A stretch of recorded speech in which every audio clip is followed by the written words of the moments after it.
Bismillahirrahmanirrahim. Assalamualaikum warahmatullahi wabarakatuh. Alhamdulillahi ala ihsanih wa syukru lahu ala taufiqihi wa amtinani. Asyhadu an la ilaha illallah wahdahu la syarika lahu ta'ziman li sya'ni wa asyhadu anna Muhammadan abduhu wa rasuluhu da'ila ridwani. Allahumma salli alaihi wa ala alihi wa ashabihi wa ikhwani. Ikhwan dan akhwat Majlis Ta'lim Qalbun Salim yang dirahmati oleh Allah Subhanahu wa taala, kita masih melanjutkan bahasan kita dari kitab Riyadhus Shalihin, masih pada bab al-yaqin wa tawakkul, yaitu tentang yakin dan tawakal. Kita masuk pada pertemuan ketiga, itu pertemuan yang terakhir. Masih ada beberapa hadis yang terkait dengan bahasan ini ya. Adapun hadis berikutnya itu hadis yang ketujuh ya.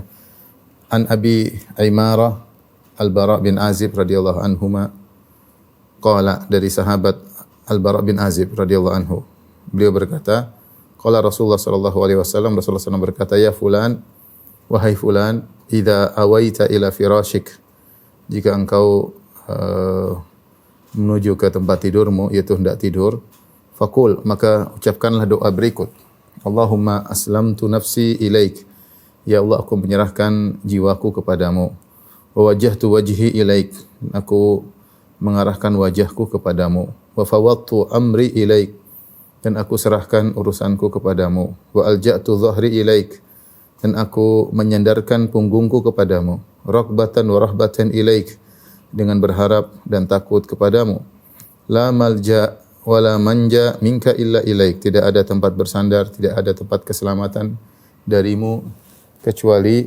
kepadamu. Amantu bi kitabika alladhi anzalt, sungguhnya aku beriman kepada kitabmu yang kau turunkan, wa bi nabiyyika alladhi arsalt, dan aku beriman kepada nabimu yang engkau utus. Fa innaka in mitta, selesai doanya, kemudian kata Nabi sallallahu alaihi wasallam, fa innaka in mitta min lailatika mitta alal fitrah, seandainya kau tidur dan kemudian kau wafat ya di dalam tidurmu tersebut, sungguhnya kau telah wafat di atas fitrah. Wa in asbahta khairan, jika engkau ternyata hidup dan bangun di pagi hari, maka engkau mendapati pagi hari dalam asabta khairan, dengan mendapati kebaikan. Muttafaqun alaih, hadis riwayat Bukhari dan Muslim. Wa fi riwayatin fi sahihain, dalam riwayat yang lain, anil Bara, dari Bara, beliau berkata, qala li Rasulullah sallallahu alaihi wasallam, Rasulullah SAW bersabda, idza ataita madji'aka fatawadda wudu'aka lis-salat, jika engkau mendatangi tempat tidurmu, maka berwudulah sebagaimana kau hendak salat. Thumma taji' ala shiqqil ayman, kemudian berbaringlah di atas lambung kananmu. Wa qul, lalu ucapkanlah doa yang tadi kita jelaskan, wa dzakara nahwahu. Thumma qala, kemudian Rasulullah SAW berkata, waj'alhunna akhira ma taqul, jadikanlah doa ini paling terakhir yang engkau ucapkan. Hadis ini ikhwan dan akhwat rahmati Allah Subhanahu wa taala menjelaskan tentang pentingnya tawakal, terutama ketika hendak tidur. Karena seorang ketika hendak tidur, dia dalam kondisi menuju kepada alam ketidaksadaran. Dia tidak tahu apa yang terjadi setelahnya ya. Apakah dia akan masih bisa bangun dari tidurnya, ataukah dia akan meninggal dunia. Dan ketika sedang tidur, dia tidak tahu apa yang akan terjadi. Entah terjadi gempa, entah terjadi ada penjahat, ada binatang yang jahat, atau ada apapun, karena dia dalam kondisi sedang tidak sadar ya. Karenanya pada saat tersebut dia sangat butuh untuk bertawakal kepada tempat sandaran yang sangat kuat, yaitu Allah Subhanahu wa taala.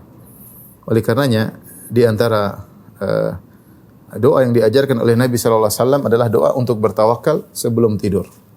Makanya Rasulullah SAW berkata, wahai fulan, idza awaita ila firashik, dalam riwayat, jika kau mendatangi tempat tidurmu, jika kau hendak berbaring di tempat tidurmu. Dalam riwayat yang lain, idza ataita madji'aka, jika engkau mendatangi tempat tidurmu, maka ucapkanlah doa ini. Doa ini bahkan tadi kita telah jelaskan dalam riwayat, waj'alhunna akhira ma taqul, jadikanlah doa yang paling terakhir. Kita tahu bahwasanya doa-doa tidur banyak.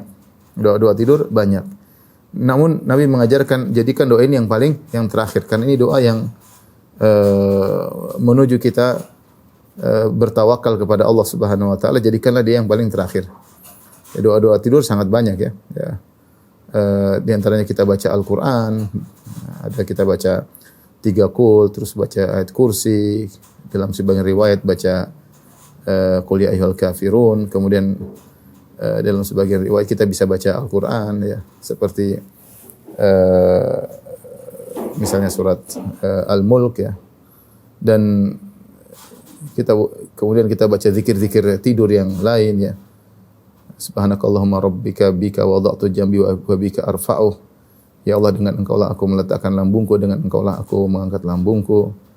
Ya. In amsakta nafsi faghfir laha, jika Engkau tahan ruhku, wafatkan aku, maka faghfir laha, ampunilah ruhku tersebut. Ya. Wa idza arsaltaha, jika Kau kembalikan ruhku untuk aku bangun kembali, fahfadha bima tahfadhu bihi ibadaka salihin, maka jagalah diriku sebagaimana Engkau menjaga hamba-hambamu yang saleh. Demikian juga Allahumma qini adzabak yauma tab'atsu ibadak, ya Allah, lindungilah aku dari azabmu di hari di mana Engkau bangkitkan hamba-hambamu. Ini di antara doa-doa ya. Bismika Allahumma amutu wa ahya, ya, di antara doa sebelum tidur. Di antaranya doa ini, dan Rasulullah SAW mengatakan, jadikanlah doa ini adalah yang paling terakhir. Allah alam bisab, karena doa yang ini adalah doa yang benar-benar menunjukkan kepasrahan, tawakal kepada Allah Subhanahu wa taala. Taib, tentunya sebelum tidur di antara sunnahnya Rasulullah SAW berkata, "Fatawadda wudu'aka lis-salat, thumma attaji' ala shiqqil ayman." Wudu engkau terlebih dahulu, wudu seperti hendak salat, kemudian kau berbaring di atas lambung kananmu ya.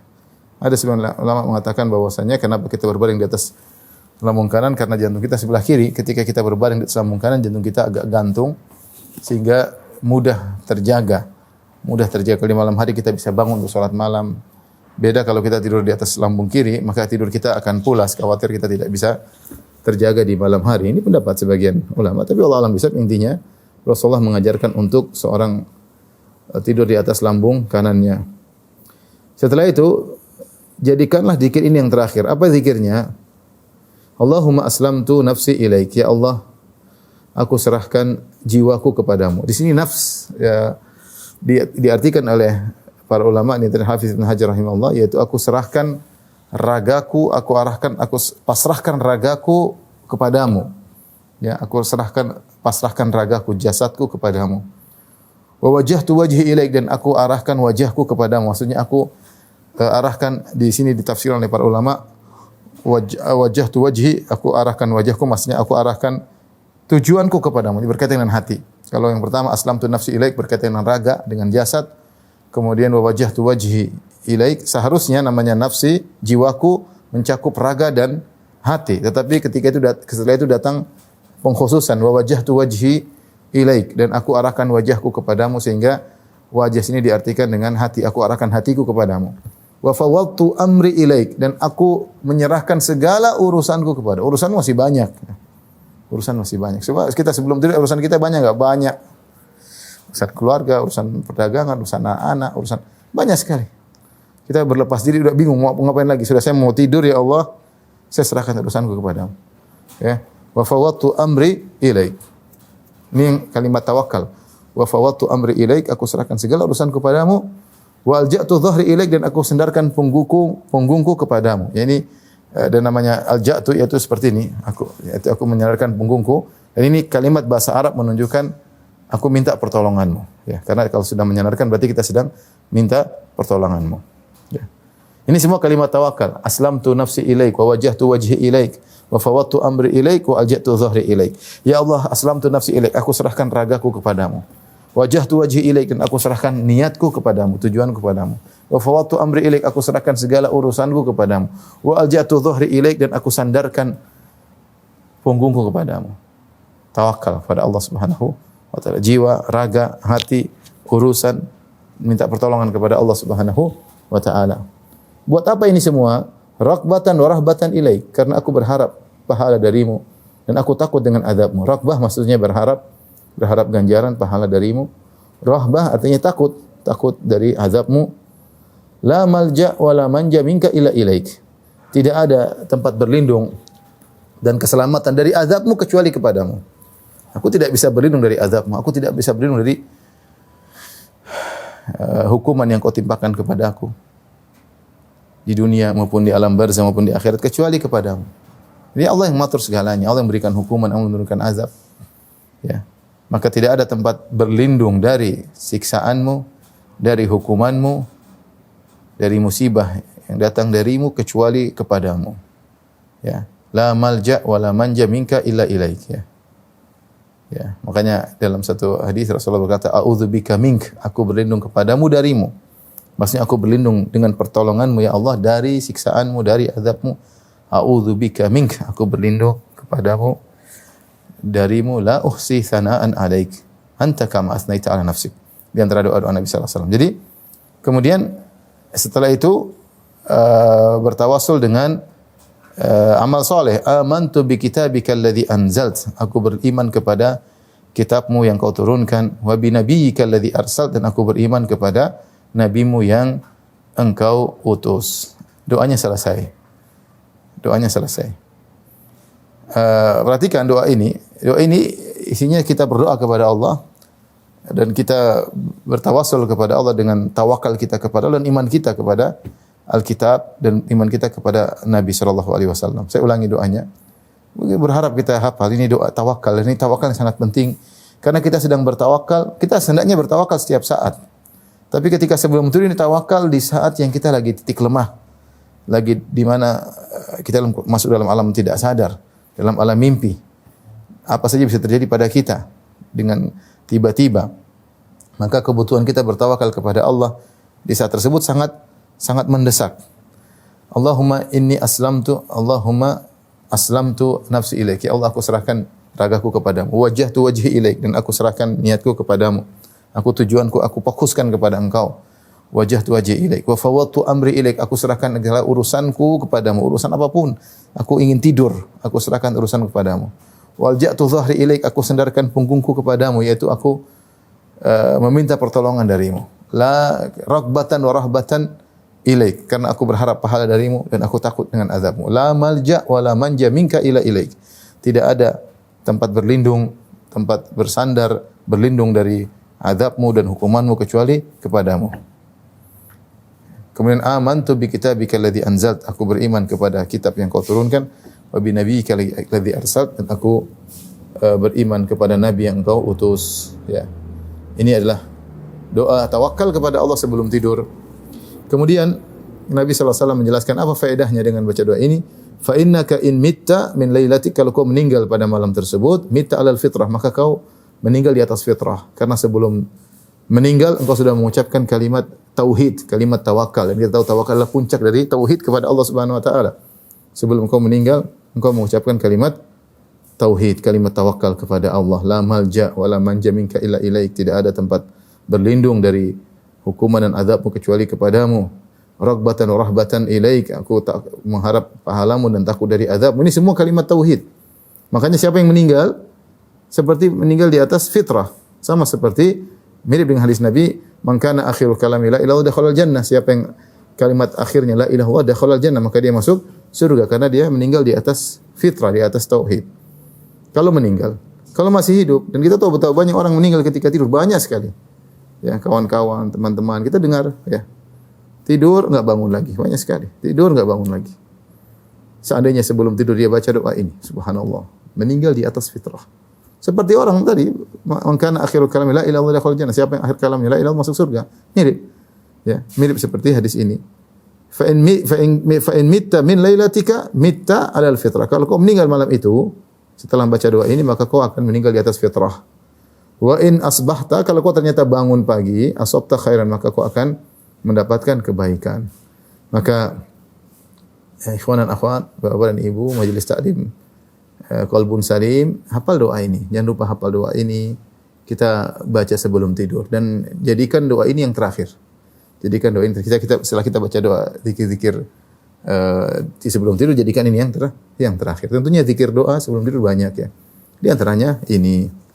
Ini hadis ini kaitannya dengan tawakal tadi karena Rasulullah mengajar kita untuk bertawakal dalam segala hal, terutama tawakal sebelum tidur. Taib, kita lanjutkan hadis as-samin, hadis yang ke-8. An Abi Bakar As-Siddiq radhiyallahu anhu, dari Abu Bakar As-Siddiq radhiyallahu anhu, Abdullah bin Utsman bin Amir bin Umar bin Ka'ab bin Sa'ad bin Taim bin Murrah bin Ka'ab bin Lu'ay bin Ghalib Al-Qurashi At-Taimi. Di sini Imam Nawawi menyebutkan nasab Abu Bakar As-Siddiq itu namanya adalah Abdullah bin Utsman, namanya Abdullah bin Utsman. Ya, bin Utsman bin Abi Quhafah ya. Bin Utsman Abdullah ibnu Utsman Abu Quhafah bapaknya. Abdullah bin Utsman bin Amir bin Umar bin Ka'ab bin Sa'ad bin Taim. Di sinilah bin Taim bin Murrah ya. Jadi nasabnya Abu Bakar ketemu di Murrah dengan Nabi sallallahu alaihi wasallam. Jadi Taim bin Murrah ya.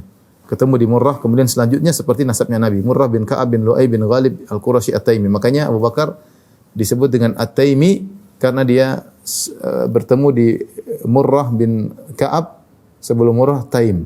Maka itulah nasab pembeda, maka nisbahnya juga kepada Taimi kepada Taim yaitu Abu Bakar Al-Qurashi At-Taimi radhiyallahu taala anhu.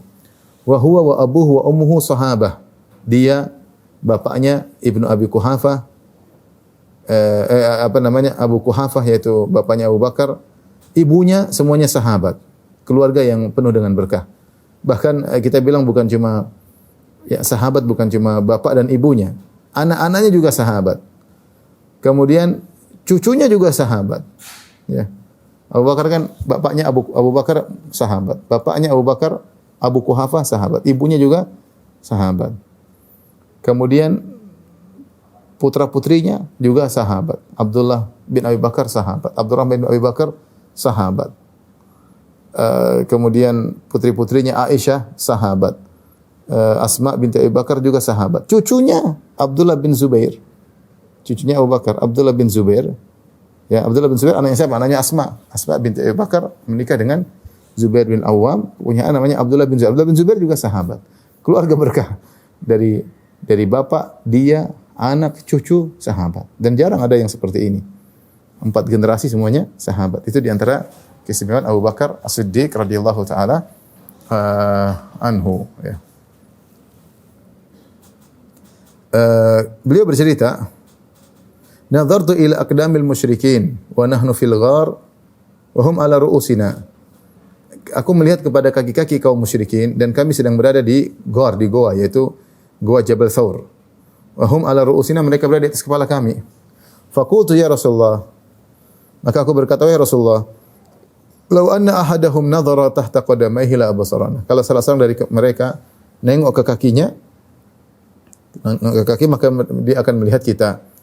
Faqala, maka Rasulullah SAW berkata, "Ma dhannuka ya Abu Bakrin bisnaini Allahu thalithuhuma." Bagaimana menurut engkau wahai Abu Bakar dengan 2 orang, Allah yang ketiganya itu. Ikhwan, ini kisah tentang kisah hijrah yang sekedar kita ingatkan kembali, tentu antum semua sudah tahu intinya. Ini Mekah ya. Rasulullah berhijrah dari Mekah menuju Madinah. Mekah, kemudian Madinah, ini utara, ini selatan. Dan kita tahu bahwasanya Mekah dan Madinah ini kurang lebih 450 km. Rasulullah ingin berhijrah di Mekah ke Madinah. Ternyata Rasulullah SAW mampir dulu ke Jabal Thawr. Sini Goa Thawr. Nah, jarak antara Mekah dan Goa Thawr ini kurang lebih 6 km. Dia bahkan ke arah selatan. Di antara bentuk tawakal Nabi SAW adalah Nabi berikhtiar. Ketika kaum musyrikin hendak mencari Nabi, Nabi tidak langsung ke arah utara. Nabi tidak langsung ke arah utara menuju Madinah, tapi Rasulullah SAW ke arah selatan, semakin menjauh. Ini semakin menjauh. Ya. Semakin menjauh. Ke arah selatan. Ini di antara usaha Nabi sallallahu alaihi wasallam. Dan Nabi sallallahu alaihi wasallam ketika berhijrah beliau melakukan segala ikhtiar yang luar biasa ya. Sebagaimana sudah kita kisahkan dalam kisah hijrah Nabi sallallahu alaihi wasallam. Saya tidak ingin mengulangi, silakan ikhwan dan akhwat membaca tentang kisah hijrah Nabi sallallahu alaihi wasallam. Di antaranya Nabi sallallahu alaihi wasallam bersembunyi di Goa Thawr. Bersembunyi di Goa Thawr selama 3 hari 3 malam ya. 3 hari 3 malam. Supaya apa? Supaya untuk mengelabui kaum musyrikin, karena begitu mereka kehilangan Nabi di kota Mekah, mereka tahu Nabi sallallahu alaihi wasallam akan pergi ke arah utara, maka mereka segera mencari ke arah utara. Tapi ternyata Nabi belum berangkat, Nabi malah ke arah selatan, semakin jauh untuk bersembunyi. Mereka akan mencari ke arah utara selama 3 hari, mereka tidak mendapati Nabi. Namun nanti mereka menyangka Nabi sudah selamat. Ternyata belum. Meskipun Nabi sudah berusaha semaksimal mungkin dengan Abu Bakar dengan berbagai macam bentuk ikhtiar, akhirnya ketahuan ya. Kaum musyrikin ternyata mendapati jejak langkah Nabi dan Abu Bakar dan mereka bisa naik di atas Jabal Thawr. Dan Jabal Thawr itu bentuknya bisa dilihat di Google dan lain-lain. Artinya itu goa, misalnya ini goa, dia lubangnya di atas ya. Goa ke arah bawah ya. Jadi kalau ini gunung, lubang goa di sini ke arah bawah. Nah, goanya masuk ke dalam, ke bawah. Sehingga orang-orang akan berdiri di sini. Ini orang akan berdiri di sini. Di situlah Abu Bakar mengatakan, ya. Abu Bakar mengatakan seandainya mereka melihat ke kaki mereka, mereka akan melihat kita di bawah, akan melihat kita di dalam goa ya. Jadi situ Abu Bakar ketakutan. Sebenarnya Abu Bakar disebutkan dia khawatir dengan Nabi sallallahu alaihi wasallam. Dia tidak terlalu khawatir tentang dirinya, tapi dia khawatir terhadap Nabi sallallahu alaihi wasallam. Dia sedih kalau Nabi ketahuan. Ya, karena begitu sayangnya kepada Nabi Muhammad sallallahu alaihi wasallam, ya. Akhirnya meskipun usaha sudah maksimal, ternyata ketahuan juga. Namanya usaha manusia pasti tidak sempurna, pasti ada kekurangan. Rasulullah sallallahu alaihi wasallam sudah berusaha menghilangkan jejak, sudah berusaha sembunyi dalam goa, ternyata ketahuan juga. Ya, dan ini menunjukkan bahwasanya lubangnya tidak ada penutupnya, tidak ada yang menutupi. Adapun hadis-hadis yang menunjukkan ada yang menutupi lubang tersebut, seperti dikatakan ada sarang laba-laba yang menutupi, maka itu hadisnya lemah. Demikian juga ada tumbuhan yang tumbuh di situ, maka hadisnya juga lemah. Demikian juga adanya merpati di situ juga hadisnya lemah. Seandainya kalau ada yang menutupi, tiba-tiba datang ankabut, yaitu datang laba-laba menutupi lubang, maka Abu Bakar tidak perlu takut. Tapi yang benar lubang tersebut terbuka dan benar-benar kelihatan. Jadi Abu Bakar mengatakan apa dalam hadisnya? Wa nadhartu ila aqdamil musyrikin. Ya, aku melihat kepada kaki-kaki orang musyrik. Di atas kaki kelihatan. Ya. Wa hum ala ru'usin, dan mereka di atas kepala kami, Sudah tinggal nengok ke bawah pasti ketahuan. Namun dalam kondisi yang sudah tidak ada sebab lagi, maksudnya ini sudah kondisi sudah maksimal. Ikhtiar sudah tidak ada lagi, tinggal pasrah. Ikhtiar semua sudah dilakukan. Ini sudah maksimal ikhtiar, sudah selesai, ternyata ketahuan.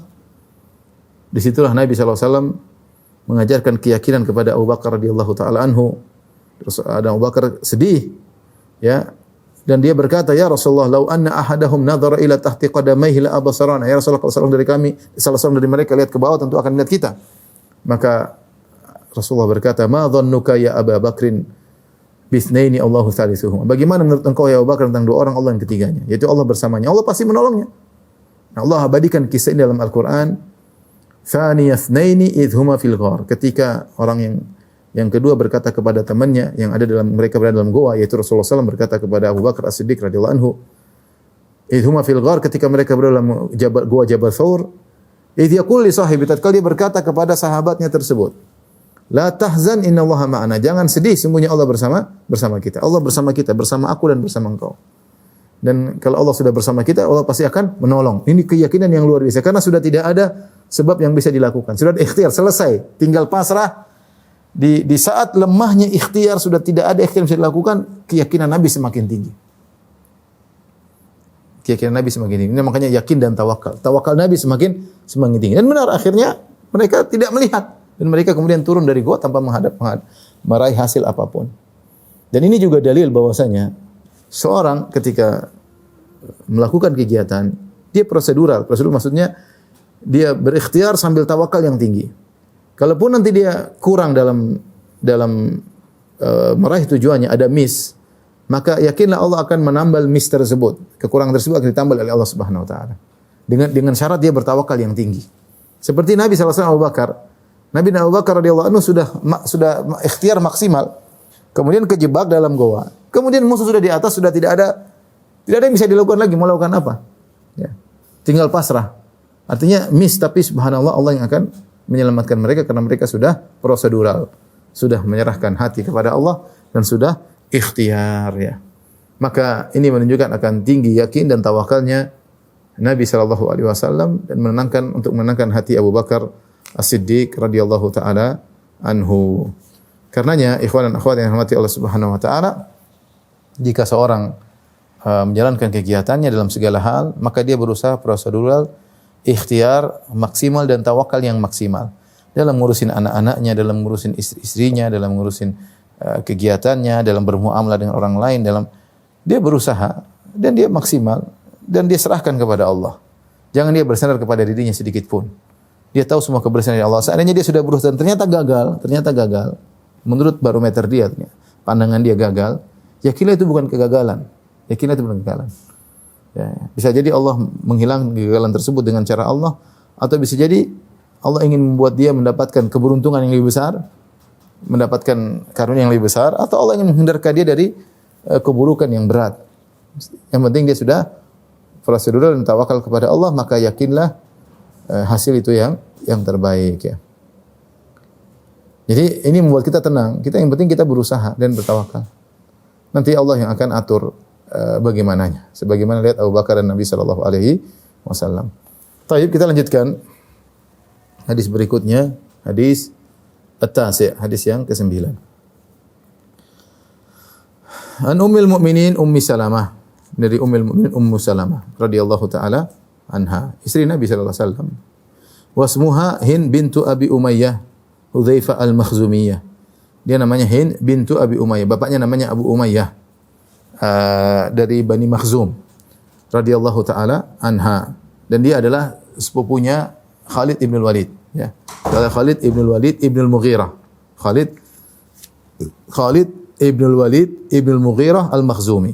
Khalid ibn Walid ibn al-Mughirah. Kalau Ummu Salamah yaitu Hind bin Abi Umayyah ibn al-Mughirah. Jadi kakeknya Khalid dan kakeknya Ummu Salamah bertemu sama, yaitu Al-Mughirah. Al-Mughirah punya anak, di antaranya Al-Walid, dan Walid punya anak Khalid.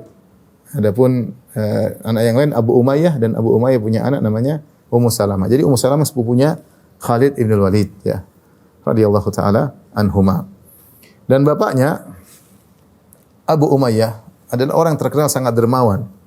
Ummu Salamah ini punya bapak yang terkenal sangat dermawan. Saya ingin menyebutkan, sebenarnya saya tidak ingin menyebutkan di sini, karena dia punya gelar yang spesial disebut dengan Zadur Raqab. Bapaknya Ummu Salamah ini Abu Umayyah terkenal dengan Zadur Raqab. Kenapa disebut dengan Zadur Raqab? Artinya Zadur Raqbi, yaitu bekal musafirin. Kenapa? Kalau ada orang bersafar dengan dia tidak membenarkan siapapun untuk menanggung biaya safar. Semua makanan dia yang tanggung. Sehingga terkenal dengan kedermawanannya Abu Umayyah ya. Taib. Ummu Salamah radhiyallahu taala anha meriwayatkan tentang kebiasaan Nabi sallallahu alaihi wasallam. Anna Nabi sallallahu alaihi wasallam kana idza kharaja min baitihi. Adalah kebiasaan Nabi sallallahu alaihi wasallam kalau beliau keluar dari rumahnya, beliau berdoa, Bismillahi tawakkaltu 'ala Allahi la haula wala quwwata illa billah ya. Ya Allah, dengan namamu, menyebut nama aku bertawakal kepada Allah. Bismillahi tawakkaltu 'ala Allah. Ini doa. Kemudian dilanjutkan, Allahumma inni a'udzubika an adhil. Ya Allah, aku berlindung kepada Engkau an adhil, dari aku tersesat. Au udhal, atau aku disesatkan. Au azil, aku tergelincir. Au uzal, atau aku digelincirkan orang lain. Au azlim, atau aku berbuat zalim kepada orang lain. Au uzlam, atau aku dizalimi oleh orang lain. Au ajhal, atau aku melakukan kebodohan. Au yujhal alayya, atau orang membondohiku. Hadisun hasanun, hadisun sahihun, hadis sahih. Rawahu Abu Daud, hadis riwayat Abu Daud, wa Tirmidzi, dan Tirmidzi, wa ghairuhuma, dan juga selain keduanya, selain Abu Daud dan Tirmidzi, bi asanida sahihah, dengan sanad-sanad yang sahih. Qala Tirmidzi, Imam Tirmidzi berkata, haditsun hasanun sahih. Hadis hasan yang sahih, wa hadza lafzu Abi Daud, dan ini adalah lafal dalam Sunan Abi Daud. Tapi hadis ini di antara bentuk tawakal yang diperlukan oleh seorang adalah ketika keluar rumah.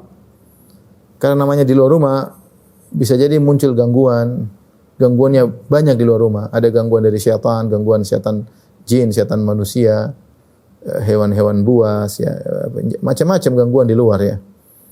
Sehingga seorang sangat butuh untuk bertawakal kepada Allah ketika keluar rumah. Dia tidak tahu apa yang terjadi pada dirinya.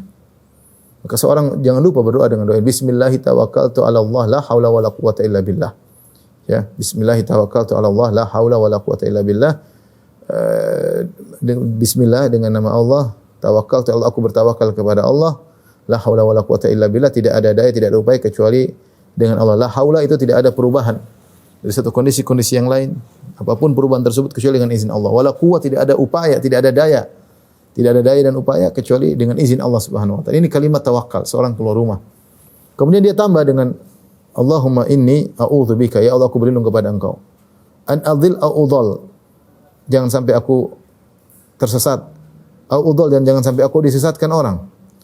Au azil au uzal, ya aku berlindung kepada Engkau jangan sampai aku tergelincir. Au uzal, atau aku digelincirkan oleh orang. Au azlim au uzlam, ya Allah aku berlindung kepada jangan sampai aku di luar rumah menzalimi orang. Au uzlam, atau aku dizalimi orang. Au ajhal, ya Allah aku berlindung kepada Engkau jangan sampai aku berbuat kebodohan. Au yujhalu alayya, atau orang berbuat bodoh kepada aku. Ini doa lengkap. Sudah dia keluar setelah dia bertawakal, dia minta pertolongan kepada Allah. Karena saya katakan tadi, luar rumah kita enggak tahu. Ya kita urusan keluar rumah langsung dirampok orang. Baru keluar rumah bisa dibunuh orang, waliyadzubillah. Ya. Baru keluar rumah sudah diganggu sama setan, kadang setan laki-laki, setan perempuan, keluar rumah diganggu. Kita enggak tahu ya. Keluar rumah dihasatin orang. Di luar rumah banyak sekali gangguan. Ya, tentunya di dalam rumah lebih aman tentunya. Di luar rumah lebih berbahaya. Maka kebutuhan kita untuk bertawakal ketika keluar rumah besar. Sebagaimana tadi kebutuhan kita untuk bertawakal kepada Allah ketika mau tidur besar, demikian juga ketika keluar rumah. Maka kita hafalkan doa ini ya. Bismillahi tawakkaltu 'ala Allahi la haula wala quwata illa billah. Insyaallah sudah hafal. Bismillahi tawakkaltu 'ala Allahi la haula wala quwata illa billah. Allahumma inni a'udzubika an adhil au udhal au azil au uzal au azlim au uzlam au ajhal au yuhal alayya. 4 perkara. Ya Allah, dari dhalalah, dari zallah, dari zulm, dari jahal. Allahumma inni a'udzubika an adhil au udhal. Ya Allah, aku berlindung kepada Engkau dari tersesat dan disesatkan orang. Au azil au uzlam, aku bilang kepada Engkau dari tergelincir dan atau digelincirkan oleh orang. Ya. Kemudian al-azlim au uzlam, aku berlindung kepada Engkau jangan sampai aku zalimi orang dan jangan sampai aku dizalimi orang. Au ajhal jahala alayya, aku bilang jangan sampai aku berbuat kebodohan dan jangan sampai dibodohi oleh orang lain. Ini kalimat tawakal ya. Ya. Karena kalau kita keluar rumah, kita bisa tersesat, salah jalan kayak baik secara thariqul hissi, yaitu jalan yang baik, salah jalan, atau kita tersesat maksudnya kita terpengaruh dengan ajaran sesat di luar sana, pemikiran sesat ya. Udhal, atau ada orang yang menyesatkan kita ya. Kita berlindung kepada Allah. Jangan sampai kita tergelincir sampai digelincirkan orang. Jangan sampai kita buat zalim, di luar kita zalimi orang, zalim sama anak buah, zalim sama kawan, zalim sama tukang parkir, zalim naik mobil zalimi orang ya. Terkadang kita menzalimi orang ketika naik mobil ya, ganggu dia, kayak kita kebut-kebutan sehingga dia ketakutan. Orang berbuat zalim di jalan raya, orang bisa berbuat zalim ya. Dan macam-macam ya. A'udzam, atau orang menzalimi kita. Dan jangan berlindung kepada Engkau dari kejahilan sampai dijahilin oleh orang lain. Ya. Ini adalah doa kita ketika bertawakal keluar rumah. Kemudian hadis berikutnya kelanjutan dari sama dengan hadis sebelumnya. Al-Ashir, hadis ke-10. An Anas radhiyallahu taala anhu, dari Anas radhiyallahu taala anhu, qala, beliau berkata, qala Rasulullah sallallahu alaihi wasallam, Rasulullah sallallahu bersabda, man qala ya'ni idza kharaja min baitihi. Siapa yang ketika keluar rumah kemudian dia berdoa, bismillahi tawakkaltu 'ala Allah la haula wala quwata illa billah. Ya, kalau dengan nama Allah aku bertawakal kepada Allah, tidak ada haul, tidak ada quwwah illa billah. Haul yaitu perubahan dari satu kondisi kepada kondisi yang lain, dari kondisi baik menjadi kondisi buruk, dari kondisi buruk menjadi kondisi baik, dari sehat menjadi sakit, dari sakit menjadi sehat, dari miskin menjadi kaya, dari kaya menjadi miskin, dari naik menjadi di bawah, dari bawah menjadi naik, ya. Dari sayang menjadi benci, dari benci menjadi sayang, dari bertengkar menjadi berdamai, dari berdamai menjadi bertengkar. Ini semua kondisi di alam semesta ini, di langit maupun di bumi, semuanya dengan izin Allah. La haula, tidak ada perubahan apapun di alam semesta ini. Baik al-alamul ulwi maupun al-alamul sufli, baik di langit maupun di bumi. Semua yang terjadi adalah perubahan tersebut dengan izin Allah. Wala quwwah, dan tidak ada kekuatan apapun. Tidak ada kekuatan kita untuk mendidik anak, kekuatan kita untuk mendidik istri, kekuatan kita untuk mencari rezeki, kekuatan kita untuk melangkahkan kaki ke masjid, kekuatan kita untuk beribadah, semuanya kecuali dengan izin Allah Subhanahu wa taala. Makanya ketika seorang mendengar muadzin mengatakan hayya 'alas shalah, dia berkata la haula wala quwata illa billah. Hayya 'alal falah, la haula wala quwata illa billah. Tidak ada perpindahan, tidak ada kekuatan kecuali dari Engkau ya Allah, agar kita bisa bangkit dari rumah kita menuju masjid. Kita tidak bisa punya kekuatan menyusul kecuali dengan izin Allah Subhanahu wa taala. Sebagian ulama mengkiaskan ketika seorang mendengar as-salatu khairum minan naum, dia juga baca la haula wala quwata illa billah. Ini kias ya. Karena tidak mungkin dia bangun dari tempat tidurnya untuk bisa ke masjid kecuali dengan kekuatan dari Allah Subhanahu wa taala. Maka ini ketika kita keluar rumah kita baca bismillahi tawakkaltu 'ala Allah la haula wala quwata illa billah. Ini minimal doa seperti ini. Kalau kita tambah dengan yang tadi, Allahumma inni a'udzubika an adil au udhal au azil au uzal au zlim au zlam au ajil lebih bagus. Tapi kalau kita dengan ini cukup. Bismillahi tawakkaltu 'ala Allah la haula wala quwata illa billah. Ini sudah cukup. Ditambah tadi lebih sempurna. Apa kata Nabi sallallahu alaihi wasallam? Yuqalu lahu, siapa yang keluar rumah baca dengan doa ini, maka dikatakan hudita wa kufita wa wuqit. Ya, perhatikan. Jadi doanya bismillah. Ini pendapat sebagian ulama ya, bismillah. Saya jelaskan. Bismillah, tawakkaltu 'ala Allah. Tawakkaltu 'ala Allah.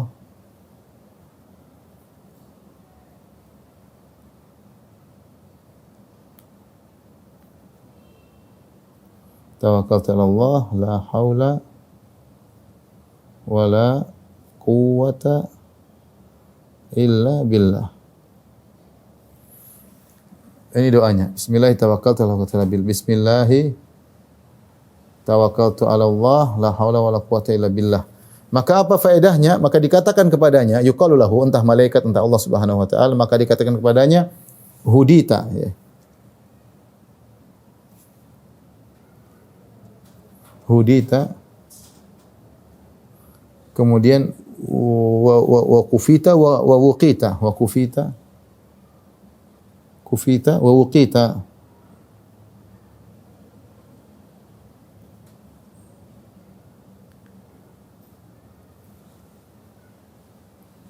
Hudita artinya engkau dapat petunjuk.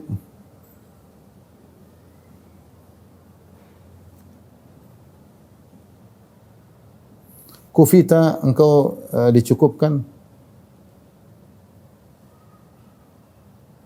Dicukupkan atau dicukupkan urusanmu. Ukhita engkau dijaga ya. Engkau dijaga dari keburukan. Sebenarnya mengatakan ketika ini karena kita membaca doa dengan tiga rangkaian kata, bismillah, tawakkaltu 'ala Allah, la haula wala quwwata illa billah, maka dapat juga tiga. Yang pertama bismillah, kalau kita bilang bismillah itu kita minta pertolongan dari bismillah itu kalimat isti'anah, minta pertolongan dengan nama Allah. Maka ketika kita mengatakan bismillah, maka balasannya hudita. Engkau dapat petunjuk karena engkau telah beristi'anah dengan Allah Subhanahu wa taala. Kalau kita bilang tawakkaltu 'ala Allah, aku bertawakal kepada Allah, maka kau dicukupkan karena Allah mengatakan wa may yatawakkal 'ala Allah fa huwa hasbuh. Ya. Siapa yang bertawakal kepada Allah maka Allah cukup baginya. Maka dikatakan kufita, engkau sudah dicukupkan. Kemudian la haula wala quwwata illa billah, tidak ada upaya, tidak ada daya, tidak ada perubahan kecuali dengan izin itu kita berlindung.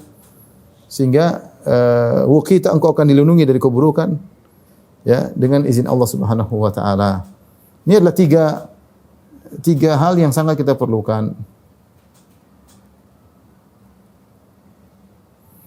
Kita ingin dapat hidayah dalam menjalankan segala kegiatan dan kita ingin urusan kita selesai dan kita tidak ingin diganggu. Iya kan? Kalau kita keluar rumah kita mau dakwah kayak mau cari makan kayak mau apa kayak mau cari nafkah, urusan kita cuma ingin tiga. Diberi petunjuk agar mudah menjalankan urusan. Yang kedua, kufita diselesaikan urusan kita, Allah cukupkan, Allah mudahkan.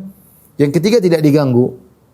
Maka Allah mengatakan hudita wa kufita wa wuqita.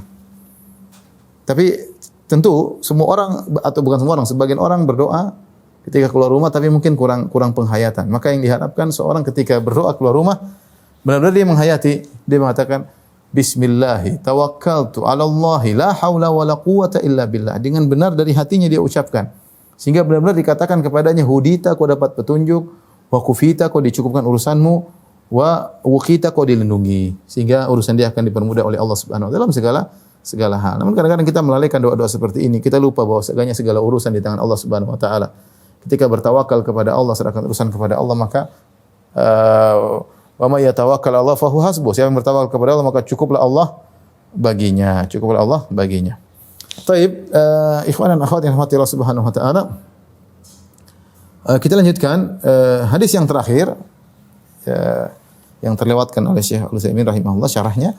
Namun kita baca dari buku yang lain ya. Hadis yang ke-11 ya.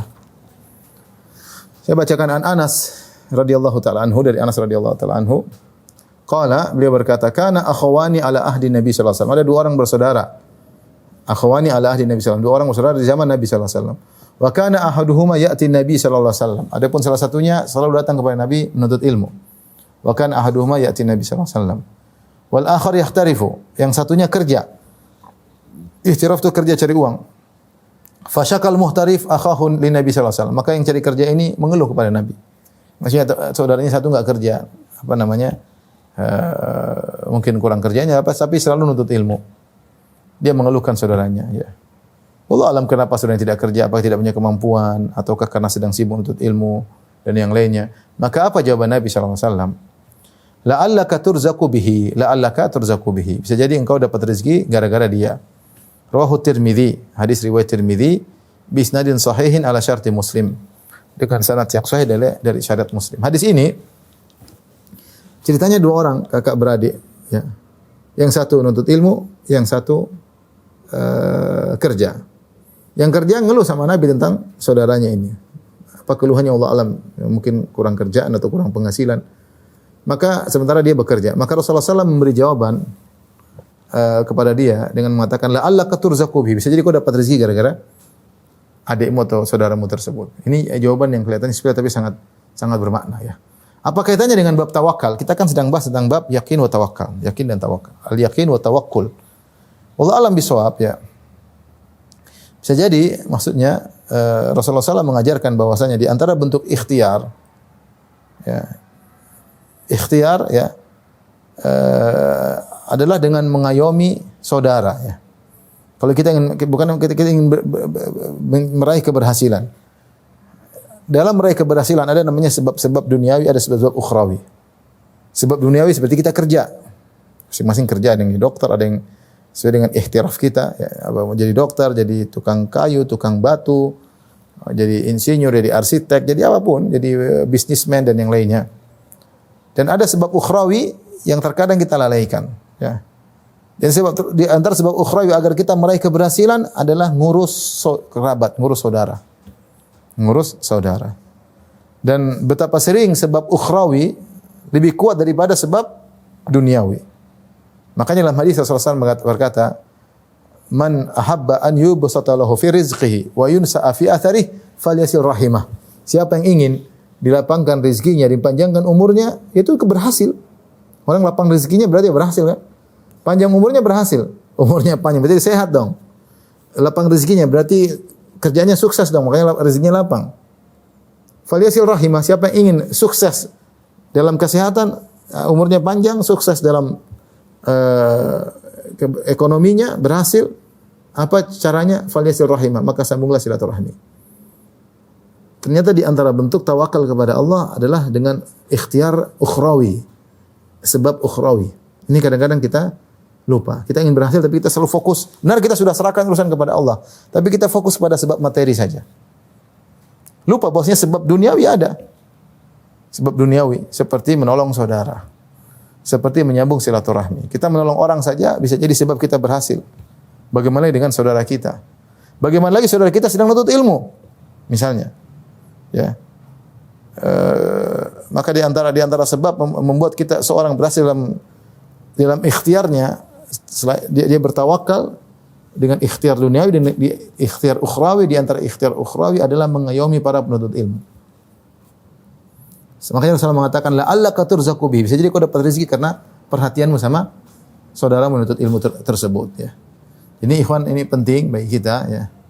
Jangan kita hanya beriman kepada perkara sebab-sebab dunia. Kita beriman kepada ini, yakin. Ini mungkin wallahu alam sebabnya dibawakan hadis ini dalam bab yakin dan tawakal. Kalau kita menyambung silaturahmi, yakin rezeki kita akan dimudahkan. Yakin kita akan dimudahkan sukses. Yakin umur kita dipanjangkan. Tapi itu butuh keyakinan. Makanya sambung silaturahmi. Tidak usah ragu-ragu untuk menyenangkan ayah dan ibu. Tidak usah ragu-ragu untuk membantu saudara-saudari, bibi, paman, tante, kita bantu. Jangan ragu-ragu. Dan jangan ragu-ragu untuk mengayomi para penuntut ilmu. Ya. Apalagi dalam hadis Rasulullah SAW mengatakan, innama tunsaruna bidu'afaikum, bidu'aihim wa ikhlasihim. Kata Nabi SAW, sungguhnya kalian ditolong, dimenangkan oleh Allah dengan orang-orang lemah di antara kalian. Bi ikhlasihim wa du'aihim, karena mereka ikhlas dan mereka berdoa untuk kalian. Ya. Maka ketika kita membantu saudara kita yang miskin, yang susah, membantu para penuntut ilmu, jangan kita merasa mentang-mentang kepada mereka. Justru mungkin jasa mereka lebih besar daripada kita. Karena kita mungkin diberi rezeki gara-gara mereka. Karena kita membantu mereka, kita diberi rezeki oleh Allah lebih banyak daripada yang kita keluarkan buat mereka. Ini wallahu alam bisawab, mungkin dimasukkan dalam bab yakin dan tawakkul. Maka seorang ketika berikhtiar, jangan dia hanya bersandar kepada sebab-sebab duniawi, tapi dia juga menengok kepada sebab-sebab ukhrawi dan dia yakin dengan sebab-sebab tersebut. Ya bani Adam, unfik alaik. Kata Allah Subhanahu wa taala, wahai anak Adam, berinfaklah, niscaya aku akan berinfak kepadamu. Berikanlah infak kepada anak-anak Adam, maka aku akan berinfak kepadamu, kata Allah Subhanahu wa taala. Demikian ikhwan dan akhwat yang rahmatillah subhanahu, kita selesai dari bab al-yaqin wa tawakkul yang mengajarkan kepada kita bahwasanya seorang ketika menjalankan aktivitasnya jangan lupa untuk ikhtiar dan jangan lupa untuk menyerahkan urusannya semuanya kepada Allah Subhanahu wa taala, dan setelah itu dia menyerahkan keberhasilan kepada Allah. Jika dia sudah prosedural, dia sudah menyerahkan hati kepada Allah dan sudah ikhtiar, maka yakinlah hasilnya itu yang terbaik. Meskipun mungkin menurut kacamata dia kurang baik, tapi yakinlah itu yang terbaik karena Allah lebih tahu apa yang terbaik buat dia. Cepat atau lambat dia akan mengetahuinya. Wallahu taala a'lam bishawab. Wallahu a'lam bishawab. Demikian saja rekan-rekan yang rahmati Allah Subhanahu wa taala yang bisa sampaikan majelis ta'lim qalbun salim. Insyaallah kita lanjutkan di kesempatan yang lain. Wabillahi taufiq wal hidayah. Assalamualaikum warahmatullahi wabarakatuh.